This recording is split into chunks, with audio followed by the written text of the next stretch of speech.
이 시간 우리가 함께 살펴볼 하나님의 은혜의 말씀은 신약 성경 요한복음 3장 1절부터 17절까지의 말씀입니다. 본문의 말씀을 제가 봉독하겠습니다.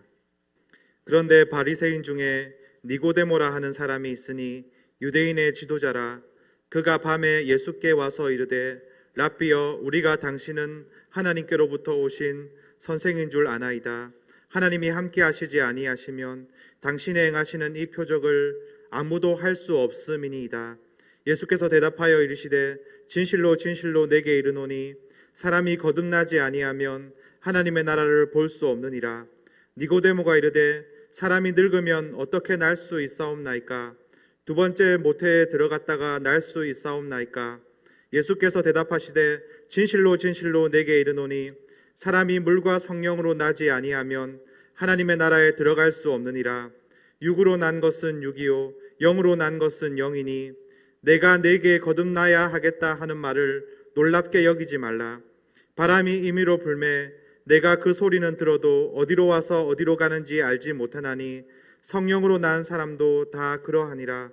니고데모가 대답하여 이르되 어찌 그러한 일이 있을 수 있나이까? 예수께서 그에게 대답하여 이르시되 너는 이스라엘의 선생으로서 이러한 것들을 알지 못하느냐? 진실로 진실로 내게 이르노니 우리는 아는 것을 말하고 본 것을 증언하노라. 그러나 너희가 우리의 증언을 받지 아니하는도다. 내가 땅의 일을 말하여도 너희가 믿지 아니하거든. 하물며 하늘의 일을 말하면 어떻게 믿겠느냐? 하늘에서 내려온 자 곧 인자 외에는 하늘에 올라간 자가 없느니라. 모세가 광야에서 뱀을 든 것 같이 인자도 들려야 하리니 이는 그를 믿는 자마다 영생을 얻게 하려 하심이니라. 하나님이 세상을 이처럼 사랑하사 독생자를 주셨으니 이는 그를 믿는 자마다 멸망하지 않고 영생을 얻게 하려 하심이라. 하나님이 그 아들을 세상에 보내신 것은 세상을 심판하려 하심이 아니요 그로 말미암아 세상이 구원을 받게 하려 하심이라. 아멘.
한 사람이 깜깜한 밤에 예수님을 찾아왔습니다. 그는 바리새인이고 유대인의 지도자이며 율법에 능통한 니고데모입니다. 오늘날로 비유해 보자면 그는 모태신앙인데 아직 예수님을 인격적으로 만나지 못한 신자라고 할 수 있을 것입니다. 모태신앙은 태어나면서부터 부모님과 교회로부터 신앙 교육을 받았고 자연스럽게 교회 문화도 배웠습니다. 인격적으로 주님을 만나기 전에 이미 교회의 전통과 문화를 몸으로 체득했습니다. 그들에게 신앙은 인격적인 만남이나 고백이기보다는 습관이며 문화가 되었습니다. 그들은 교회에서만큼은 모든 것을 다 안다고 자부합니다. 그래서 새로운 신자들이 오면 교회 생활에 대해서 열심히 가르쳐 줍니다. 하지만 그것은 외적인 모습입니다. 겉으로는 모든 것을 다 아는 것 같지만 그의 내면까지 그런 것은 아닙니다. 모태신앙들과 이야기를 나누어 보면 구원의 확신이 없는 경우가 꽤 있습니다. 제가 청년들을 섬기며 청년들과 이야기를 나누어 볼 때 모태신앙인 친구들 중에 구원의 확신이 없는 친구들이 꽤 많이 있습니다. 그들은 이처럼 내면의 확신이 없음에도 불구하고 외적인 것들이 걸림돌이 되어서 주님 앞에 나아가기가 쉽지 않습니다. 자신의 진실한 모습을 인정하는 것에 대해서 수치심을 느끼는 것이지요. 그와 마찬가지로 니고데모가 모든 사람의 눈을 피해서 밤에 예수님을 찾아간 것도 그러한 이유 때문입니다. 그럼에도 불구하고 주님을 만나기 위해 찾아온 니고데모의 용기는 정말 대단합니다. 우리도 진정으로 주님을 만나기 위해서는 이런 용기가 필요합니다. 위선의 가면을 벗을 수 있는 용기, 현실을 올바로 바라보고 인정할 수 있는 용기, 부끄러움을 무릅쓰고 솔직하게 고백할 수 있는 용기, 그리고 갓 신앙생활을 시작하는 것처럼 주님 앞에 진실되게 순수하게 간절한 마음으로 나아갈 수 있는 용기가 필요합니다. 그렇게 용기를 내어 주님 앞에 나아가서 우리의 신앙을 솔직하게 고백해야 합니다. 무슨 말인지도 모르는 장황한 말이 아니라 우리가 이해하고 있는 신앙을 주님 앞에 진실되게 고백해야 합니다. 왜냐하면 그러한 고백이 부족하지만 그런 진실한 고백을 통하여 주님께서 일하시기 때문입니다. 니고데모도 그렇게 주님을 고백했습니다. 랍비여, 당신께서 행하셨던 놀라운 표적들을 보니 아마도 당신은 하나님께서 특별하게 보내신 선생님인 것 같습니다. 이런 니고데모의 고백은 진실했지만 많이 부족해 보입니다. 왜냐하면 세상 사람들도 예수님을 3대 성인이자 인류의 스승으로 인정하고 있기 때문입니다. 하지만 예수님께서는 그의 진실한 고백을 받으셨고 그에게 꼭 필요한 것을 가르쳐 주십니다. 우리 본문 3절의 말씀을 다 같이 읽어보겠습니다. 3절입니다. 시작. 예수께서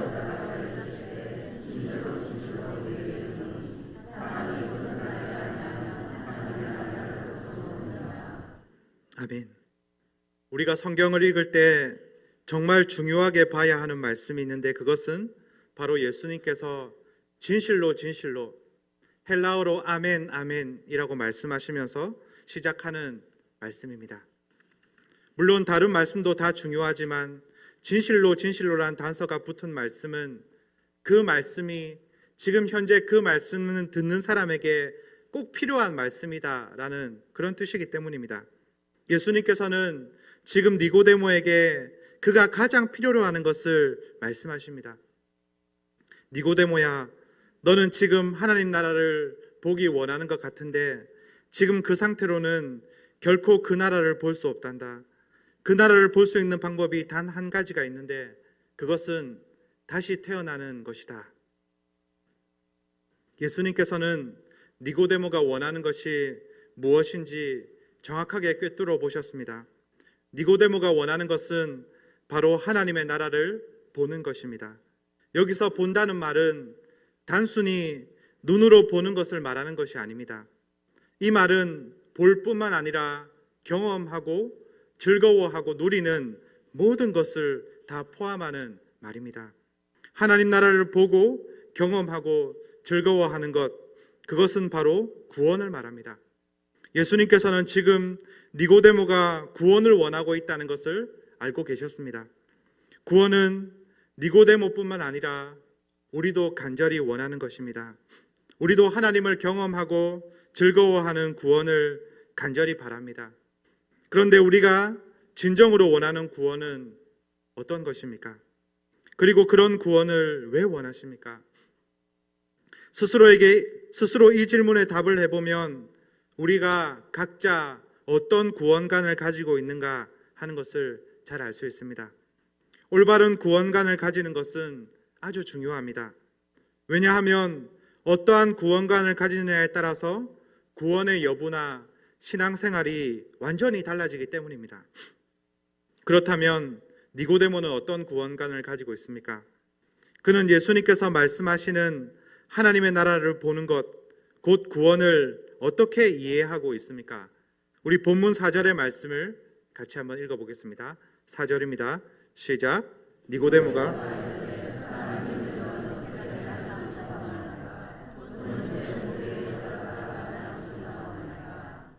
아멘. 니고데모는 예수님의 다시 태어난다 하는 말씀에 아주 황당했을 것입니다. 왜냐하면 그의 생각에 다시 태어난다는 것은 어머니의 모태에 다시 들어갔다가 나오는 것이기 때문입니다.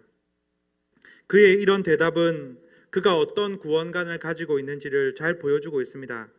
니고데모는 하나님의 나라와 구원을 지극히 현실적이고 물질적인 관점에서 이해하고 있습니다. 니고데모뿐만 아니라 당시의 유대인들은 이런 생각을 가지고 있었습니다. 그들은 현실적이고 물질적으로 하나님의 나라가 임하길 원했습니다. 당시에 로마의 압제를 받고 있던 이스라엘은 강력한 독립국이 되기를 간절히 바랬습니다. 절대 권력을 가진 왕 다윗의 자손 메시아가 나타나서 모든 강국들을 물리쳐서 이스라엘이 완전한 독립국, 절대적인 하나님의 나라가 되기를 바랐던 것입니다. 쉽게 말해서 그들은 현실에서 막강한 권력과 부를 가지고 자유와 평안과 안식을 누리는 것을 구원이다라고 생각했습니다. 사실 이런 구원에 대한 이해는 오늘날 우리의 구원관과도 크게 다르지 않다고 생각합니다. 오늘날 그리스도인들에게 구원관에 대해서 물어보면 아마도 가장 일반적인 대답이 죽어서 천국 가는 일일 것입니다. 그러면 우리가 꿈꾸는 천국은 어떤 곳입니까? 혹시라도 이 땅에서 즐기던 안락과 쾌락의 연장선상에 있지는 않습니까? 이 땅에서 좋은 것 다 누리고 떵떵거리며 살다가 천국 가서도 그런 것들이 그대로 이어지기를 바라고 있는 것은 아닙니까? 우리가 바라는 천국은 이 땅에서의 안락과 쾌락도 포함되어 있기에 우리는 이 땅을 살면서 주님을 위해 포기하거나 고난을 받으려 하지 않습니다. 오히려 이 땅에서의 삶을 더 집착하며 더 많이 가지려고 하는 것이죠. 이처럼 우리의 구원관은 나의 만족, 나의 기쁨, 나의 행복에 모든 초점이 맞추어져 있습니다. 우리 안에 이처럼 잘못된 구원관이나 천국관이 깨어지지 않는다면 우리는 결코 올바른 구원을 받지도 누리지도 못할 것입니다. 천국은 그런 곳이 아닙니다.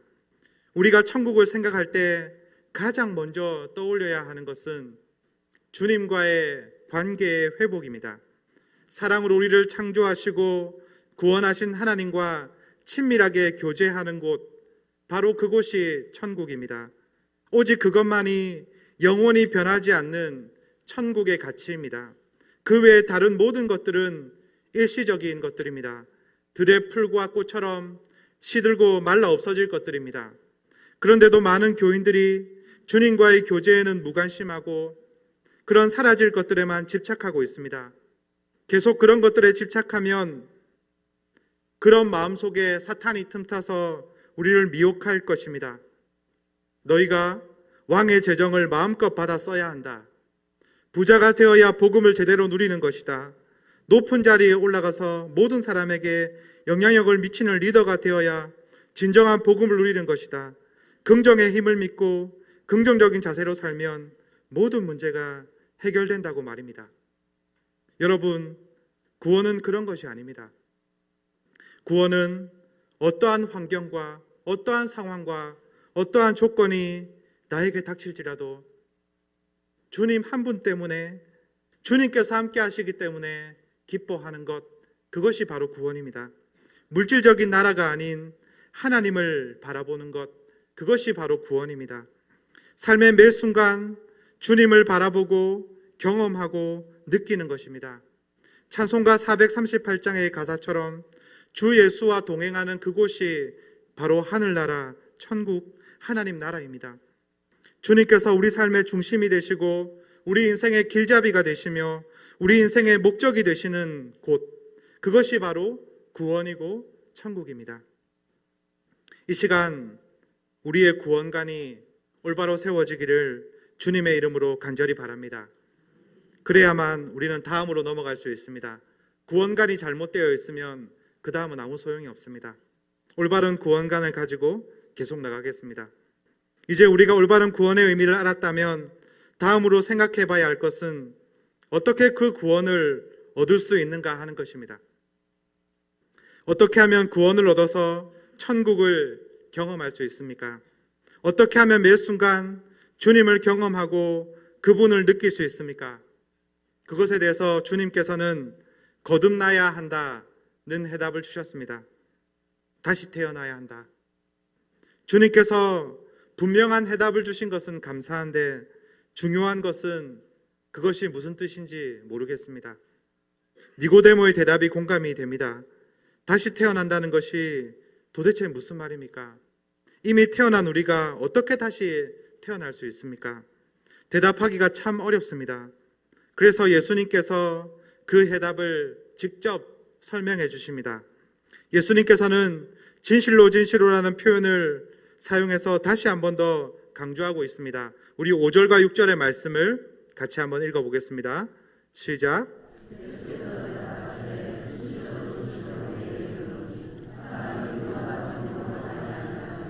하나님의 나라에 들어갈 수 없느니라. 육으로 난 것은 육이요 영으로 난 것은 영이니. 아멘.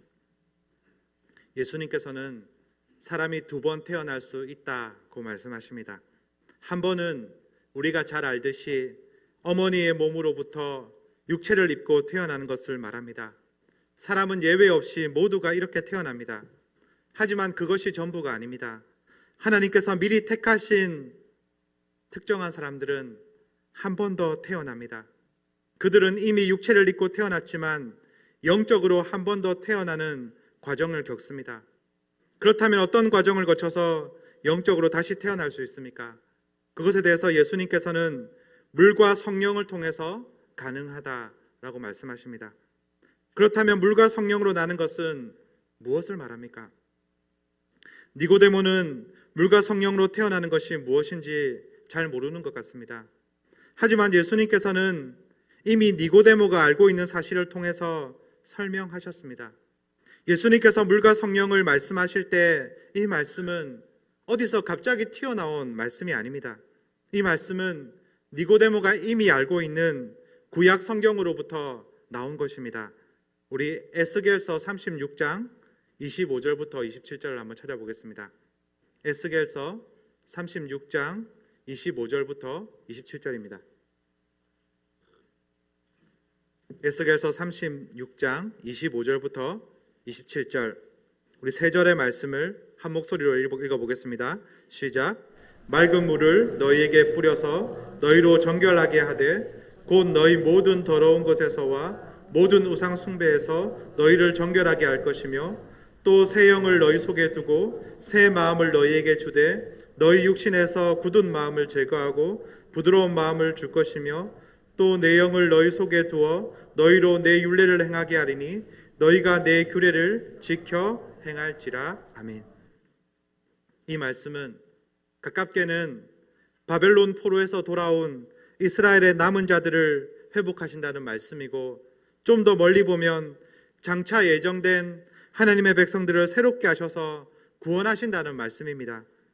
먼저 주님께서는 이방 나라의 더러운 문화에 물들어 있는 자들에게 맑은 물을 뿌려서 정결하게 하십니다. 그리고 다시 그 더러운 죄에 물들지 않도록 그들의 마음에 하나님의 영을 부어주시겠다고 말씀하십니다.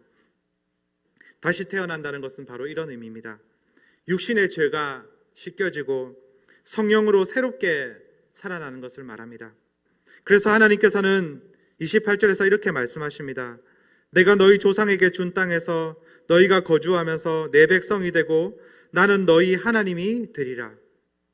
이렇게 물과 성령으로 거듭난 사람들은 이제 하나님의 백성이 됩니다. 하나님의 백성이 되는 길은 너무나 명확합니다.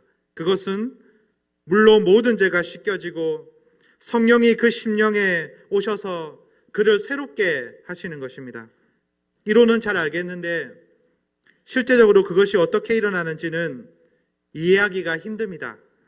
지금 이 자리에서 우리가 뜨겁게 기도한다고 해서 갑자기 우리 머리 위에 문이 열리며 물이 쏟아져서 우리의 죄를 씻고 하늘에서 불덩이가 떨어져서 우리의 마음에 부어지는 것이 아니기 때문입니다. 이미 거듭난 사람들도 분명히 이런 일이 나의 마음속에서 일어난 것은 아는데, 그런데 어떻게 그 일이 일어났는지 명쾌하게 설명할 수 없습니다. 그것은 8절에서 예수님께서 말씀하시는 것처럼 마치 바람과 같습니다. 분명히 바람은 불고 있는데 그 바람이 어디에서 생겨났는지 우리는 알 수 없습니다. 성령으로 거듭나는 것도 그렇습니다. 분명히 내가 예전과 달리 새로워졌는데 어떻게 그렇게 되었는지 잘 모릅니다. 기도하는 중에 갑자기 모든 죄가 깨달아져서 고통 가운데 가슴을 치며 회개합니다. 도대체 어디서 나오는지 알 수 없는 눈물이 마치 펌프질하듯이 솟아납니다. 그렇게 허리가 끊어질 듯 부르짖어 기도한 후에 갑자기 밀려드는 평안과 기쁨은 또 어떻게 설명할 수 있겠습니까? 하지만 분명한 것은 주님께서 그러한 과정을 통해서 우리를 다시 태어나게 하셨다는 사실입니다. 정말 답답합니다. 어떻게 그런 일이 일어났는지도 모르는데 도대체 어떻게 해야 구원을 받을 수 있습니까? 그런 일을 경험해 보지 못한 사람들은 구원받고 싶은데 내가 도대체 어떻게 해야 이런 구원을 경험할 수 있을까 하면서 답답해합니다. 그래서 예수님께서는 14절에서 이스라엘 백성들이 광야에서 겪었던 한 가지 사건을 말씀하고 계십니다. 그것은 이스라엘 백성들이 광야에서 하나님을 원망하고 불평해서 불뱀에게 물린 사건입니다. 그 뱀에게 물리면 온몸에 불같은 열이 나고 단시간에 목숨을 잃게 되는 그런 아주 독한 독뱀입니다. 이제 그들은 그 뱀에 물렸으니 꼼짝없이 죽게 되었습니다. 바로 그때 하나님께서 모세를 통하여 그들이 그 병으로부터 회복될 수 있는, 구원받을 수 있는 방법을 알려주십니다. 그것은 바로 구리로 만든 뱀을 지팡이에 매달아서 높이 쳐드는 것입니다. 그래서 그것을 바라보는 자는 살고 바라보지 않는 자는 죽는다고 말씀하셨습니다. 어떤 일이 벌어졌을까요? 정말 하나님의 말씀대로 그 뱀을 바라본 사람들은 살게 되었고 바라보지 않은 자들은 죽게 되었습니다. 자, 여기서 질문을 한 가지 하겠습니다. 여러분, 뱀에게 물린 사람이 그 구리뱀을 바라본 행동이 그들의 치유와 구원에 어떤 영향을 미쳤습니까? 쉽게 말해서 그들이 구리뱀을 봤기 때문에 나았습니까? 혹시 구리뱀으로부터 구리 가루가 날려서 그들의 흉터 부위에 닿아서 치유되었습니까? 아니면 구리뱀의 눈에서 레이저가 나와서 뱀의 독을 다 태워버렸습니까? 아닙니다. 절대로 아닙니다.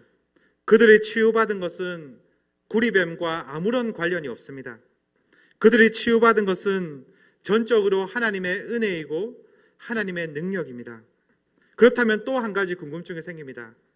만약 구리뱀이 실제로 치유하는데 별다른 효험이 없었다면 왜 하나님께서는 그냥 나으라고 명령하시면 되지 그것을 보는 사람만 낫게 하셨을까요? 여기에 중요한 진리가 있습니다. 구원을 받으려면 물과 성령으로 거듭나야 하는데 어떻게 그것이 가능한지 모르는 우리에게 주님께서 분명한 해답을 주십니다. 우리 15절의 말씀을 같이 읽어보겠습니다. 15절 시작.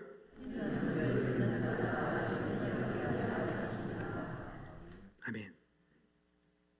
하나님께서는 구리뱀 사건을 통해서 바로 믿음이 얼마나 중요한지를 가르치십니다. 여러분, 불뱀에 물린 이스라엘 백성들의 마음을 한번 생각해 보십시오. 여러분이 그 광야에서 불뱀에게 물렸다고 한번 생각해 보십시오. 그들은 자신에게 다가오는 죽음의 그림자를 보면서 절망했을 겁니다. 옆에 있는 동료가 불뱀에 물려서 죽어가는 것을 보면서 엄청난 공포와 두려움을 느꼈을 것입니다. 그와 동시에 제발 여기서 치유만 될 수 있다면 무엇이든 하겠다라는 간절함이 있었을 것입니다. 그런 그들에게 치료의 길이 있다는 이야기가 퍼졌습니다. 그것은 바로 구리뱀을 바라보는 것입니다. 하나님께서 구리뱀을 바라보는 사람들을 치료하시겠다라고 약속하셨다는 이야기입니다. 그들은 바로 그 하나님의 약속을 믿고 오직 거기에만 소망을 두고 구리뱀을 바라보았을 것입니다. 그들이 구리뱀을 바라볼 때 그들이 마음으로 바라본 것이 과연 무엇이었을까요? 그들은 과연 구리뱀만 뚫어지게 쳐다보면서 눈이 두 개고 꼬리가 길고 어디 부분은 못 만들었고 이런 생각을 했을까요? 아닙니다.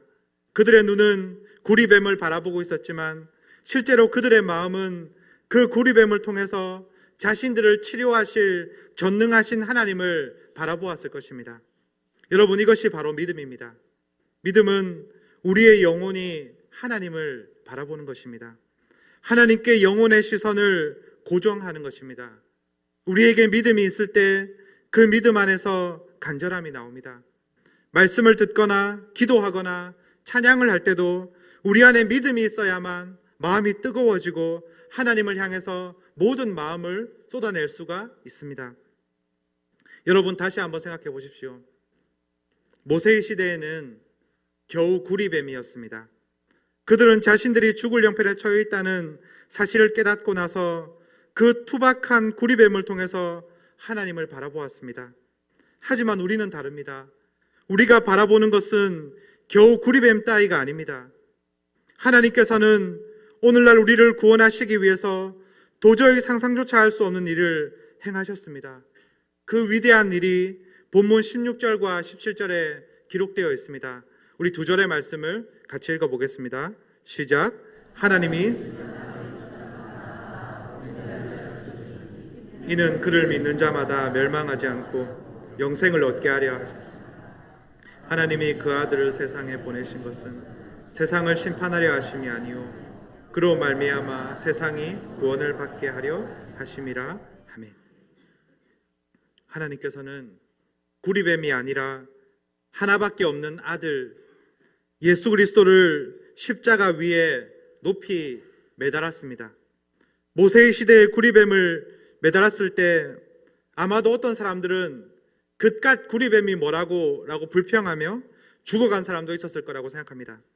하나님께서는 이제 그런 편견으로 인해서 멸망하는 사람들이 혹시라도 있을까봐 그의 아들 예수 그리스도, 아니 삼위일체이신 그분 자신이 그 자리에 매달리시기로 작정하셨습니다.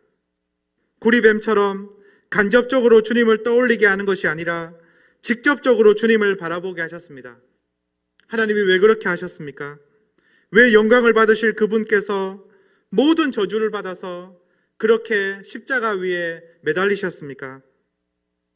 우리를 사랑하셨어요. 그분께서 바로 우리를 사랑하셨기 때문에 그렇게 하셨습니다. 우리 같은 추악하고 더러운 죄인이 뭐가 그리 좋다고 바보같이 하나님께서는 우리를 사랑하시기로 작정하셨습니다. 혹시라도 착각할까봐 자신이 직접 나무에 매달려서 그것을 보고 믿으라는 것입니다. 그런데 우리는 도대체 왜 못 믿습니까? 하나님께서 도대체 어떻게까지 하셔야 믿겠습니까? 하나님께서 심판이 아닌 구원의 길을 너무나도 분명하게 보여주시면서 믿으라고 하시는데 왜 마음을 굳게 닫고 안 믿기로 작정하십니까? 제발 그 마음을 활짝 여십시오.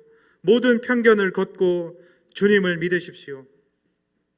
주님께서 이렇게까지 하셨는데 끝까지 믿지 않고 마음을 닫는 사람들이 받을 심판이 얼마나 클지 생각해 보십시오. 여러분, 우리 안에는 갈급함이 있습니까? 꼭 뱀에 물려서 곧 죽는다고 해야만 갈급함이 생기겠습니까? 너무나도 분명한 사실은 우리 중에 단 한 명도 예외 없이 다 죽습니다. 우리 모두는 시한부 인생입니다. 이대로 머뭇머뭇하다가는 결국 영원한 죽음을 맞이하게 될 것입니다. 그러므로 우리에게 진정으로 필요한 것은 구원입니다. 여기 있는 모든 분들에게 한 분도 예외 없이 다 구원이 필요합니다. 구원은 믿음으로 하나님을 바라보는 것입니다. 우리에게 영원한 소망을 주시는 주님을 끊임없이 바라보고 체험하며 즐거워하는 것입니다. 그런데 우리는 지금 무엇을 바라보고 있습니까? 우리는 새해를 시작하는 첫 주일에 우리가 무엇을 바라보아야 할지 진지하게 고민하고 결단해야 할 것입니다. 올 한 해도 우리의 삶 속에 수많은 일들이 있을 것입니다. 때로는 고난과 시험이 우리를 찾아오기도 할 것입니다. 그리고 세상이 수많은 유혹으로 또한 수많은 시험으로 우리가 주님을 바라보지 못하고 세상에 타협하여 죄를 짓거나 또한 악한 길로 편법으로 빠지게 하려고 할 때도 있을 것입니다. 그럴 때마다 우리는 우리를 구원하시기 위해서 십자가에 달리신 그 주님을 바라보아야 합니다. 주님께서 우리를 구원하시기 위하여, 우리를 주의 백성으로 살게 하시기 위하여 얼마나 놀라운 일을 하셨는가 하는 것을 진지하게 바라보아야 합니다.